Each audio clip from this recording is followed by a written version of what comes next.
All righty, welcome back for another episode of Two Plain Sports. Today is Friday, November 11th, the day before OU plays their 10th game of the year. OU's looking to pick up a win, bounce back to 6-4. So if you missed our preview video of the OU West Virginia game, that was on Wednesday. So be sure to go check that out now before you watch this video, or I guess after the fact as well. In today's video, we're going to be talking some more recruiting news. There's some reports coming out that there could be another flip maybe in the development, maybe another kid going to visit another school, and then OU's offered a few new kids and somewhat recently, and we're going to talk about the recent offers. And then we're going to be talking some just general college football, some of the bigger games, and then kind of segue into our Friday bets, locks of the week, and give our predictions. I think, Jose, you have 7. I have 6 bets. So far, we're both at or above 500, so we're not horrible. So, I mean, but you can stay around and see who you need to fade or what bets you need to fade. So, but before you get into, just want to say we appreciate it. We're knocking on the door of 5,200 subscribers. If you're new here, or you've been here a couple times, hit the subscribe button. It's free, easy. Like the video, turn the notification bell on. Be sure to stay around for the Brandon Indie Video Challenge presented by Jose. Be sure to do that, and remember, when you like and you comment on the video, that helps us out a lot, and we get more like-minded people and the occasional troll here and there, and we appreciate them too for stopping by and watching all our videos. All right, so we're going to get into it. We're going to talk recruiting first, because I think people generally care about recruiting. Oh, actually, before I get into it, we're giving away tickets. OU, OSU, we're giving away tickets to Bedlam, a pair of tickets. There's going to be a couple ways that everyone can enter. If you're on YouTube and say you're not on social media, as long as you like the video, you subscribe to the channel, and you stay around for the Indie Video Challenge for the next few videos of coming out over the next week before Bedlam, be sure to comment that you've did it, and you participate, and you'll be entered into draw. Now, another way to be entered into it is we're going to also be on Twitter, posting a link and a picture and just saying, we're giving away tickets. If you like and retweet and reply to that tweet, or I guess a combination of, 2 out of the 3, you'll be entered in and you'll be announced on Wednesday's video. So be sure to do that. Follow us on Twitter, Instagram, Facebook, Apple, and Spotify. Or if you just want to enter in off of YouTube, you can do that as well. If you want to go both, we encourage that as well. So we see your name a couple of times. So we're going to give away a pair of tickets. We've been doing that throughout the year for most of the games and spring games. So this is going to be the last one we're going to give away for the year. So be sure to do that. All right. So now we'll actually get into it. So a report came out today, or today is recording this, which is Thursday, that Anthony Evans could be flipping to Georgia because of a crystal ball from On3. I think it was Gary Hamilton maybe put in a crystal ball, the flip of Anthony Evans to Georgia. A little backstory: Anthony Evans, 2023 4-star from Converse, Texas. He visited Georgia last weekend because he has family in the Atlanta area. His parents went to Georgia, or Georgia fans. He was in town because of some family issues, or family, getting together with family, and he went to the game. I'm sure he had fun. I mean, it's Georgia at the end of the day. And now a crystal ball came out in favor of Georgia. Anthony Evans has done some interviews with other OU insiders or OU reporters saying, that he's locked in. Nothing to worry about. All Oklahoma ready to be in Norman. That's all great and fine. But sometimes whenever you have to defend that, it makes you question it. And, if you're going out and visiting, it does raise an eyebrow. And I understand why he decided ultimately to go to the game. But it's never good whenever you get a commit that from your team going to visit another top school. It would be one thing if he was going to visit like Cal or something like that, or Colorado. It's like, well, it's not that big of a threat. Georgia's a big threat. What do you think? No, I agree. And for Evans' commitment, it was been a threat since the day he committed to Oklahoma. I mean, we can all remember the day that he committed. That morning, all the crystal balls were pointing to Georgia. He was going to be a dog. and Oklahoma was able to pull off an upset at the last second. He's been committed to Oklahoma now for a couple months. It really it To me, it wouldn't be surprising if he does flip to Georgia, in a way, flip back to Georgia because of the reason he was in the area over the weekend. He apparently they've got some family stuff going on, and I'm sure probably wanting to stay closer to family is something that is really making him lean in that direction. This is just speculation. I don't know for sure, but I can't imagine being like putting myself in that situation, 17, 18 years old, and knowing that I can be a little bit closer to family in a time where it might be important to be close, wanting to stay. Now, it is, he is a big fan. It can be kind of a Colton Bosick situation where they just grew up fans of that team, and Oklahoma was able to pull up upsets on the initial commitment. I don't think by any means that it's an imminent flip. I But like I said, it wouldn't be a surprising situation to come up. Uh, but what you mentioned, that it can be concerning when you have to hear a commit double down on how locked in he is. I would agree most of the time, but with how toxic some of this fan base has been over the last few months, because Oklahoma, the football team has not performed, which is fair. You can criticize the team on the field. They've been just as toxic with the recruiting stuff. Sometimes it seems like, really, if you're going to be that way, just don't follow recruiting and wait until they sign that piece of paper, because there's no reason to be starting rumors or believing every rumor that you hear, because most of the time it's nothing. Sometimes, yeah, it's substantial and there's legitimate sources behind it, but from what I've seen, 99% of the time, these rumors come from just thin air, like the PJ out of Warray stuff over the last couple of days. Just here, literally, just someone put it on a message board, and then it's kind of taking its own course. Like, I'm not too concerned right now, because On3 is also known for getting things completely wrong. They do come up with some things, like the Peyton Kirkland one. They got that scoop before anyone even thought that was remotely accurate. They obviously got it right, but then they're also completely wrong sometimes. So give it some time. If you guys watch the OU Insider live stream on Wednesday, Drummond Thune mentioned that most of the chosen class is going to be at Bedlam, along with some high priority targets. So hopefully he's able to show up for that as well. I would assume that the coaches are trying to get him to come down. Probably unofficial. I think he's already visited Oklahoma officially over the summer. So we'll see what goes on here, but it's going to be a tough stretch. I mean, when your team isn't performing great, it definitely doesn't help recruiting. But it really seems like this class as a whole understands that year one, there's going to be some bumps in the road, a lot of learning coming with the roster, with the coaches. And once they come in, it'll help stabilize, because they're kind of more of what this staff is looking for in regards to the personnel for the schemes, both offensively and defensively. Yeah, and I'm not jumping, to a conclusion that he is going to flip. I would feel much better if he does show up on campus, if he's able to take a visit to Bedlam. It's always good to get the last visit in, whether it's officially or unofficially. I know he probably has some, if he's playing in the playoffs, they win a game, they play on a Friday night, he might not be able to make it. There's certain things that might be holding him back. I mean, he's been to OU, I think, 3 or 4 times. You like where OU sits, but at the end of the day, anytime you go take a visit, it's not a great look.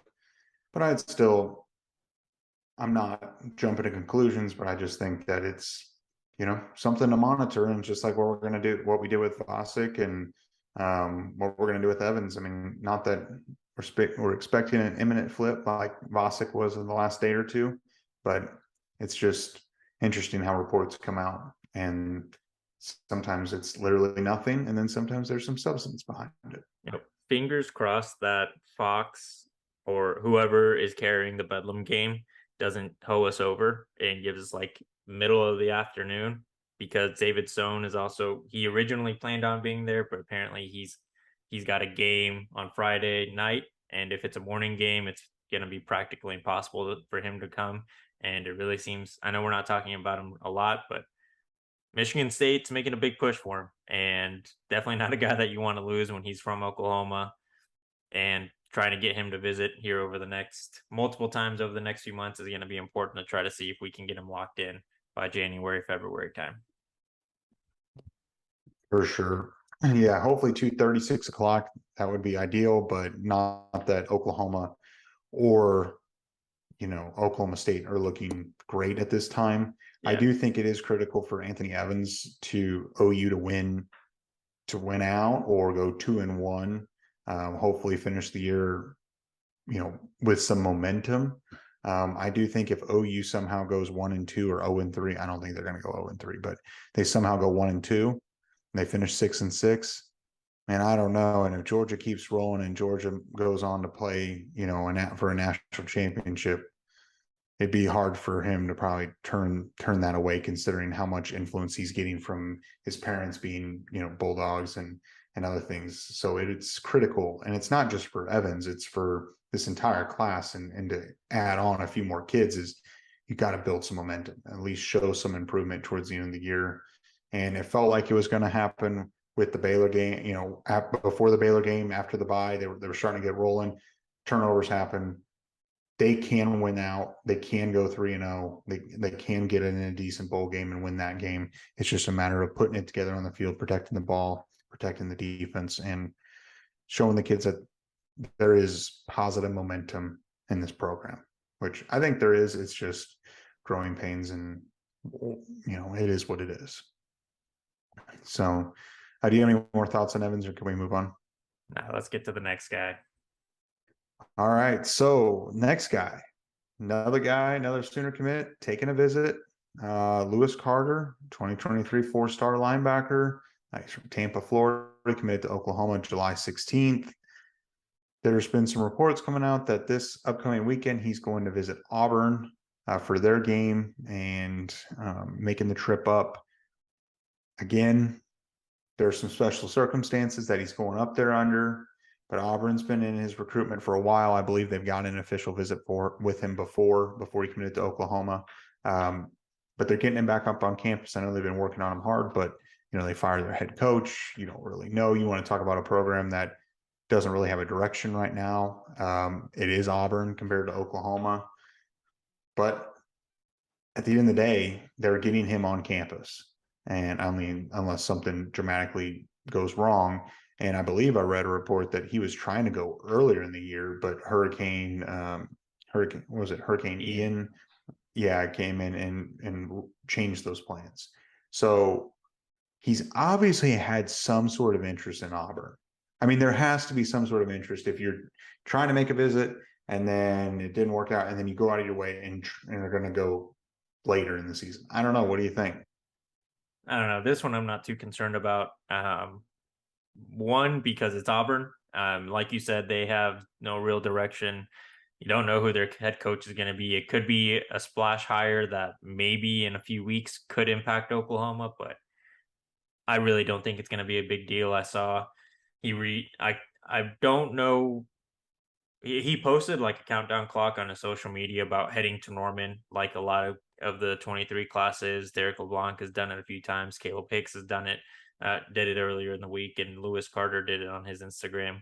A countdown clock to when they can move into Norman. That's why I'm not really concerned. Now, in recruiting, anything can change. As we've said multiple times, recruiting is not done until that piece of paper is signed with their name on it that they're going to go to attend that university. So yeah, things can change. But with the fact that he's posting about moving to Norman on his Instagram, Auburn not really being a situation that is ideal for really any player to go into at the moment with no leader for that program. Not a huge concern. From my understanding, he's going one, yeah, because they've been recruiting him for a while, and his coach in high school has some sort of connection to the program with one of the coaches there. So it's more of a we're all kind of taking a trip as friends to Auburn. I mean, who knows? I'm sure we'll see more reports if the plan or if the visit does go does does happen. But like I said, this isn't one I'm too concerned about. Like if you're gonna put a rating on concern with Evans, it's like a 6, just because he is his family are all Georgia fans, and Carter's like a 2, just because there is a rumor that seems substantial enough that that visit could happen. But again, him putting the countdown clock and going to Norman in January, and Auburn not being in a state of limbo is where my confidence is in him being a Sooner, and I think most people should feel that way. Yeah. And looking at it as a whole, isn't it interesting how our perception of what Brent Venables' rules were about visiting other schools while you're committed? I feel like at one point it was a really hard set rule, and like he held it up with Ashton Kozar. Maybe I just don't understand the rule. I know from my understanding, it's you go visit elsewhere, we're going to recruit as if you're not committed to us, even though that you're publicly committed to us. I don't necessarily buy that OU is going to be able to recruit and take away Evan's spot and Lewis Carter's spot. And do you think these kids know that? Like they're at this point now, like, what are you going to do? You're not going to Yeah. do anything. Is that why? I wonder, is that why we haven't started seeing these visits until recently? That they're like, well, they're not going to be able to fill my spot. So whatever. Well, I feel like there's a lot of factors. One, yeah, Oklahoma season is not going as planned, right, and as hoped, where we're put in that situation.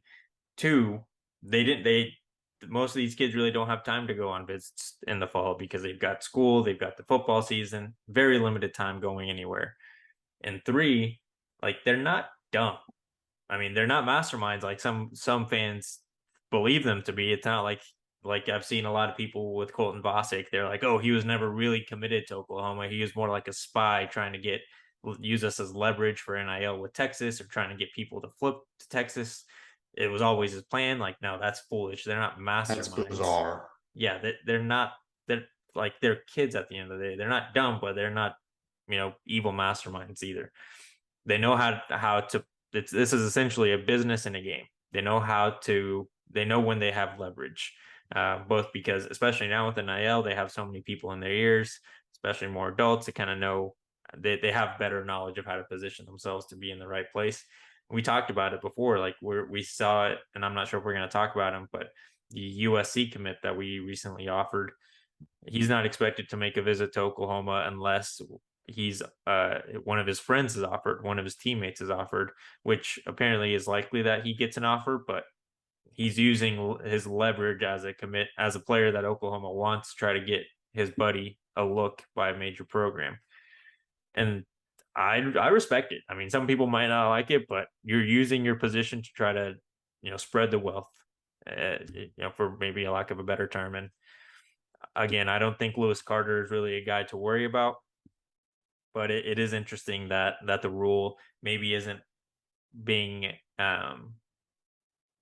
enforced right now because Brent Venables understands that he doesn't have the the leverage he would have if they were, you know, only a 2-loss team. The season's not going amazing, but again,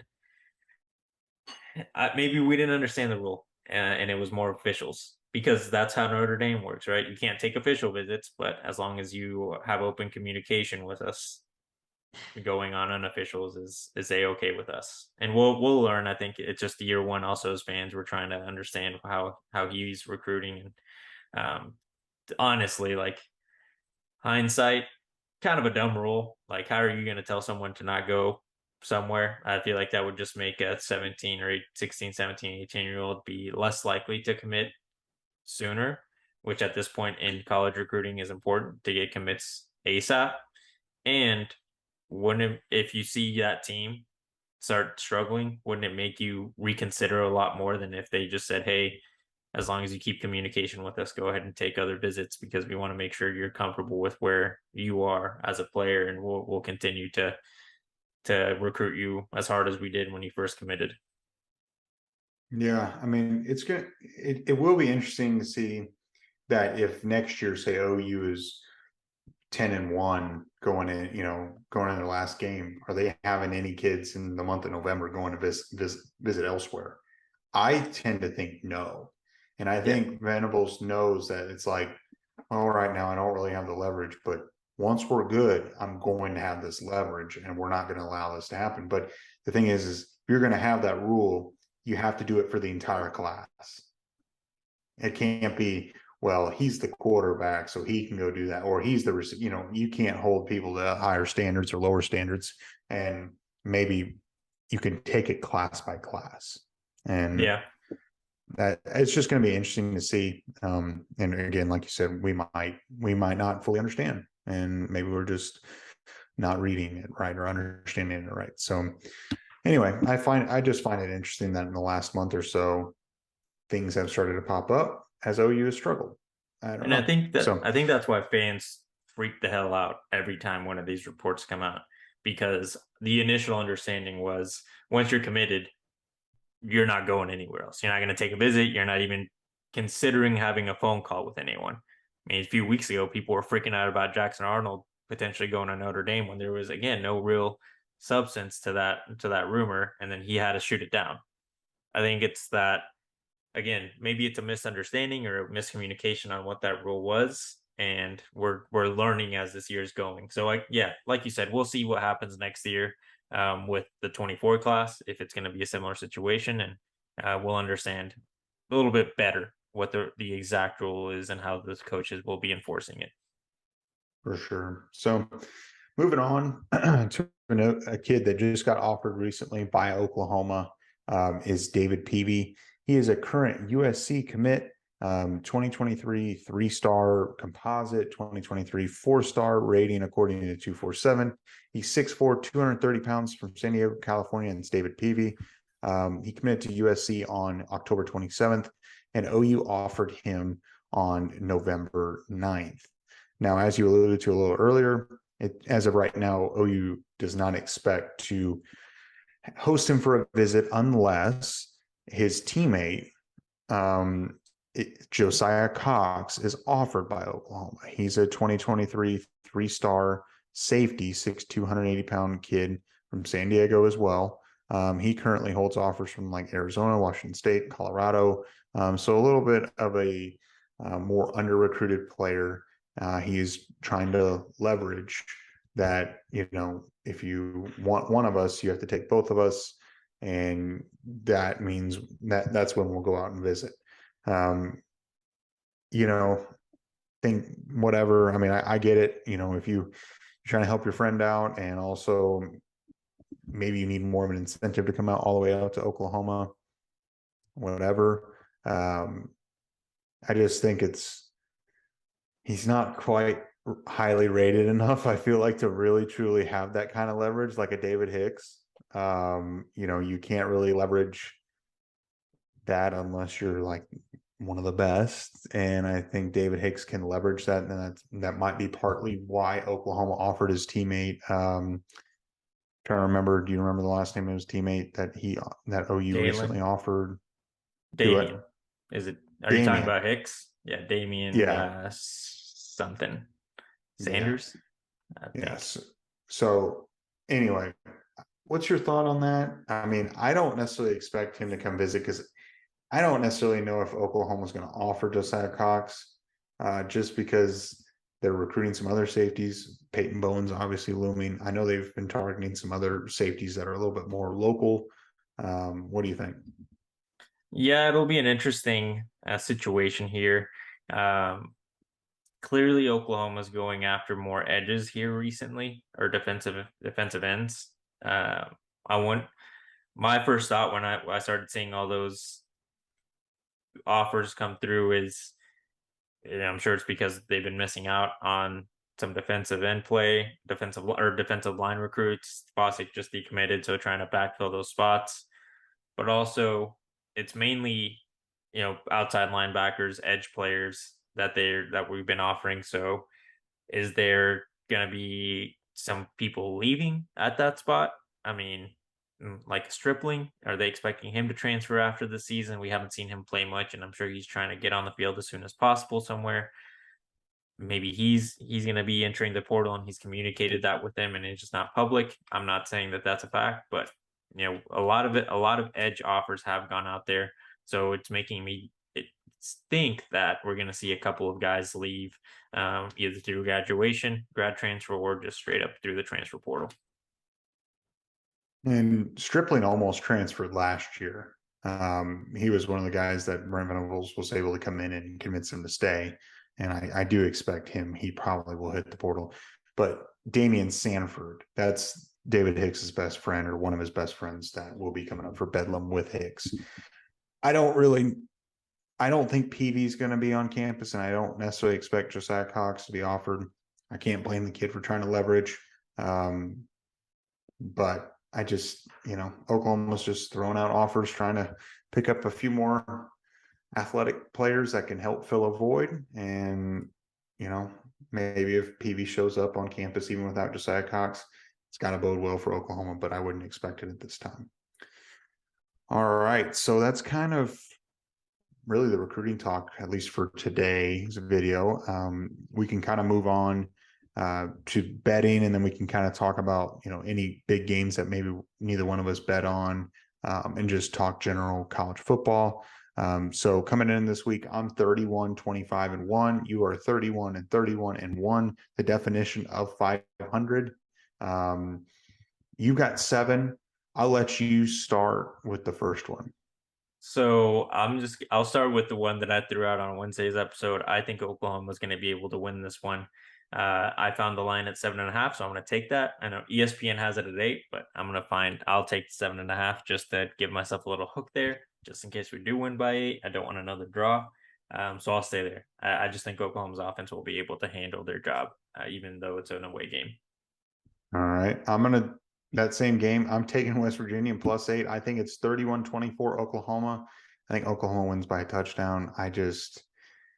It's a lot of points, and I just don't necessarily know what to expect. So I'm going to take Westphal +8, but I do expect Oklahoma to end up winning. My next one is the over of USC versus Colorado. Colorado is very bad this year, and USC's got a very good offense. So I expect them to pretty much score a boatload against Colorado, and maybe Colorado gets a few points to help me get to that over of 66.5. Okay. My next game will be LSU Arkansas. LSU is coming off an emotional win at home. Obviously, they beat Alabama. It was a thrilling game, and that was an awesome game. Arkansas is coming off of a disappointing loss at home against Liberty. Arkansas comes into this game at 5-4. LSU comes in at 7-2. LSU is going on the road. I see this as a spot where LSU takes a step back. I do expect LSU to ultimately win.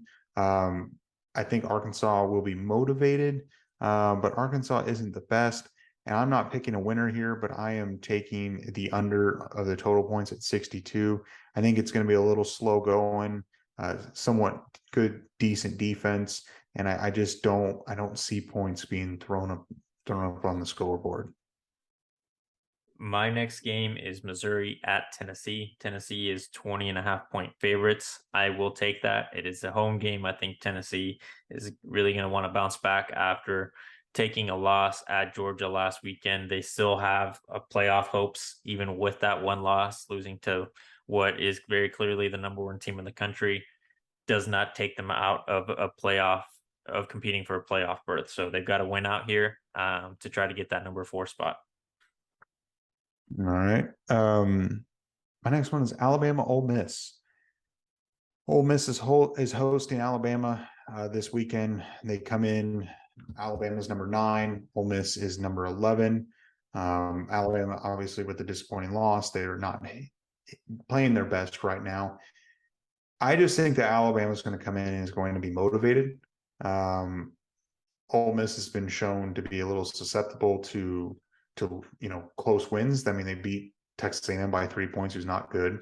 They lost to LSU by 25 points, and they beat Auburn by 14, beat Kentucky by 3, Tulsa by 6, or by 8, excuse me. I just think Alabama comes in after losing, being disappointed. I think Nick Saban lights a fire under him. I think Alabama covers the 12 points. I know it's at Ole Miss, but that's not much of a home field advantage. I think Alabama comes in and wins by 2 touchdowns. So on that same game, I did not take a winner. I didn't take anyone on the spread just because it is at Ole Miss, and Alabama has really struggled on the road. even though Ole Miss might not have the biggest home field advantage, it is a home field advantage, and Bama's just been very undisciplined when they're away. Uh, but like you said, Ole Miss is not very good. So against probably good competition, or if this was at Alabama, Alabama would probably absolutely destroy them. So I'm going to take the under just because I think Bama struggles with penalty issues and Ole Miss won't really be able to do much. They are mainly a running team. Jackson Dart hasn't been an amazing quarterback year one at Ole Miss. Who knows what his rest of his career is going to be like, but I don't expect him to be scoring a boatload of points this weekend at Ole Miss. Okay.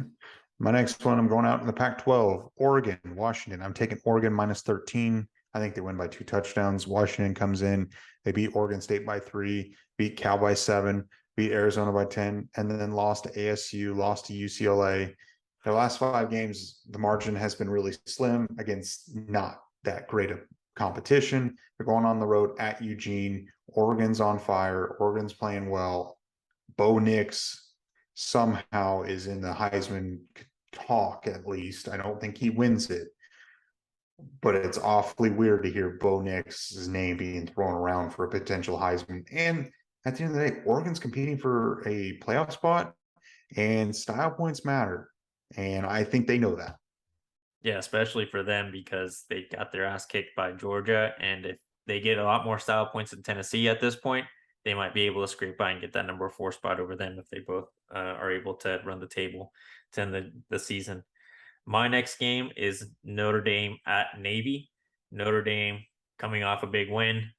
They're going away from home. Right now, they are favored by 15.5 points. I think Navy is able to keep it close. Going with the troops here, plus 15.5. All right. Going back to the Big 12, Texas, TCU, prime time on ABC at 6:30 on Saturday, host of College Game Day. Texas is currently a 7-point favorite. At one point earlier this week, Texas was an 8-point favorite. It seemed like some money started shifting towards TCU. They're going on the road at Austin. TCU has been scraping by. They're a good national story. They're one of those programs, every so often you have a program that keeps winning against pretty good competition, but not great competition, keeps skating by. Not that Texas is that great. I think Texas wins by more than a touchdown. And I will preface this would be a game that Texas would lose and lose badly just because it's typical Texas. But on paper, Texas should win by 10 at least. TCU is not bad, but they're not great. But Texas has a lot better athletes, a lot more 4 and 5 stars. Texas should run them out of blow them out of the water. But this would be a spot that Texas would lose. I agree. That's why I had to stay away from that game. They are a little they're not predictable. Texas isn't. My next game is my weekly Iowa under bet. The point total is 35.5. They're playing against Wisconsin. Neither team's really great this year, so I will continue to take that under Iowa. I think this year the under has hit a couple more times than not, so that's trust a reliable bet every week. All right. So my last one that I've got is North Carolina and Wake Forest. I think North Carolina is kind of a quiet team, a quiet 8-1 in the ACC. Their one loss being Notre Dame, losing by 13. Granted, North Carolina's defense is not great. They beat Virginia by 3. They beat Duke by 3. They beat Miami by 3. So they're kind of skating by and, just barely scraping by. Now, they're playing on the road at Wake Forest. Wake Forest has had 2 straight losses against Louisville and NC State, and they're going on the road. UNC is a 4-point underdog. UNC is a number 15 team in the country. I understand that North Carolina's defense is susceptible, but it's not like that this Wake Forest offense has been putting up a ton of points either. So, and they're not playing great defenses. So I like North Carolina +4. I think Mac Brown keeps the guys rolling and winning. I actually don't even mind their money line, but I'm going to take UNC +4. Smart bet. My last bet is Oklahoma State, Iowa State. I'm going to take the over on that game.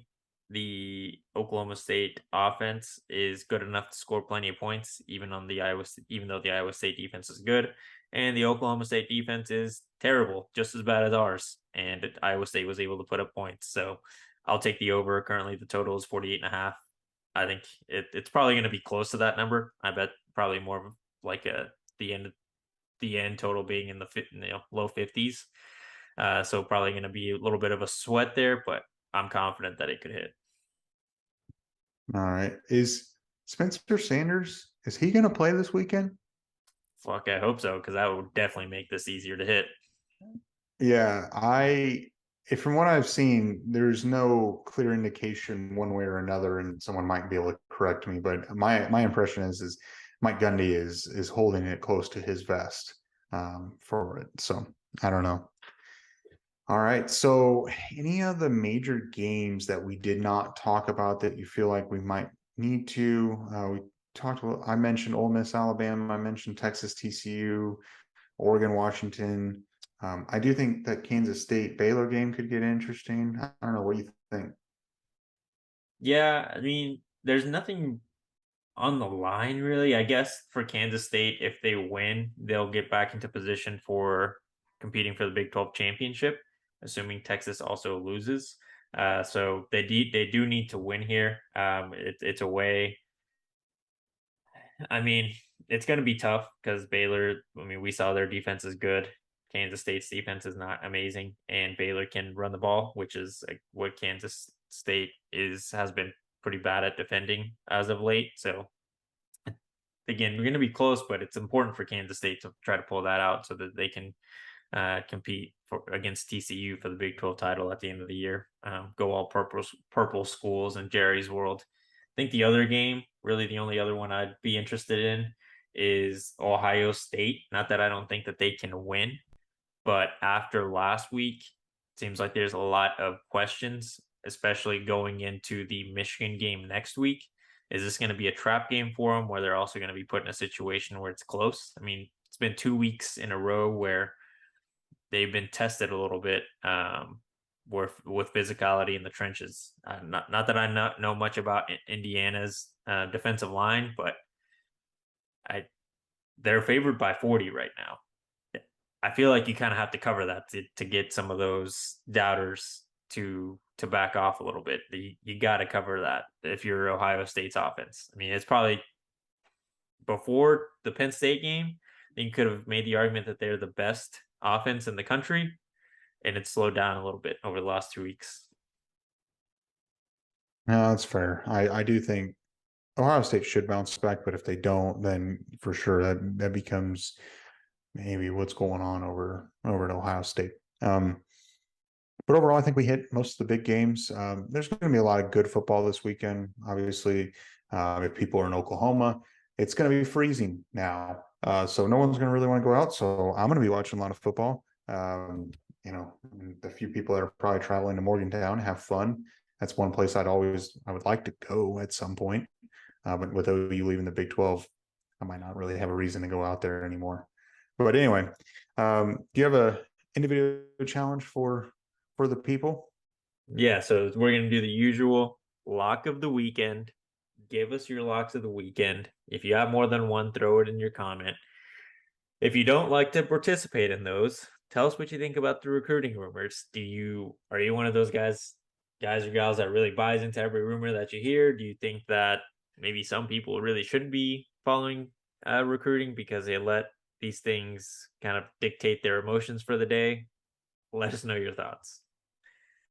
Yeah, if everything in your life is all OU football, you're probably not a happy person right now. But if you have hobbies and you can be happy for other reasons, at least as this season wraps up. Maybe this is the season where we find new hobbies just because it has been so bad. Yeah, for sure. So you made it this far. We really appreciate it. Hit the like button, subscribe to the channel, turn the notification bell on. Follow us on Twitter, Instagram, Facebook, Apple, and Spotify. Everything's linked in the description below. Remember, if you want to enter in for a pair of free tickets to Bedlam, and they're not that cheap tickets, even though both schools are not playing that well, they're not cheap tickets. One of the last few Bedlam games that are going to happen, at least while OU's in the Big 12. If you'd like a pair of free tickets, you can enter in here on YouTube as long as you like the video, subscribe to the channel, and do the in video challenge as Jose stated. Or you go on Twitter, you give it a retweet, give it a like, even comment if you'd like, and spread the word. And then we will announce the winner on Wednesday morning's video, and we'll send an email, ask you to send us an email, and then we'll get the tickets to you. Just because you won tickets before doesn't mean you won't win again, because we do a random number generator. So don't be discouraged, and we will catch you guys for the recap. Hopefully OU is 6-4 the next time we see you.